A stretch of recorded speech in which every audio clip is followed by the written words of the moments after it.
Hey everybody, I just got my new November-December issue of Garden Gate in the mail, and I thought I would share a little sneak peek with you.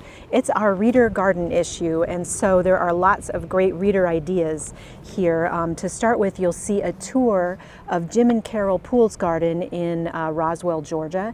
They're the winners of the Reader Garden Awards. In addition, we've done a survey of our readers to ask them what their favorite plants were, and we'll share the results of that survey and also some of their favorite tips for growing these plants successfully.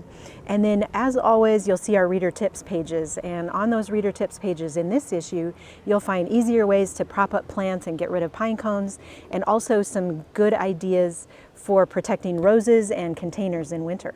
Speaking of winter, if you're concerned about your plants making it through this year, Jenny's put together a list of 6 ways that winter can kill plants, and then also shared a bunch of ways that you can prevent that from happening.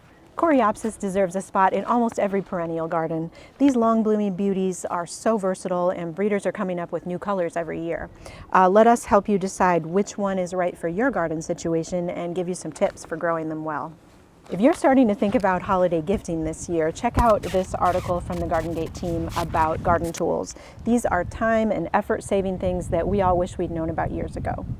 Finally, there are so many helpful design ideas in this issue, including smart advice for designing better entry gardens and 2 exclusive garden plans. I hope you're having just a great fall in your garden, and that you have as much fun reading this issue as we did putting it together. Look for it on newsstands and in your mailboxes by mid-October.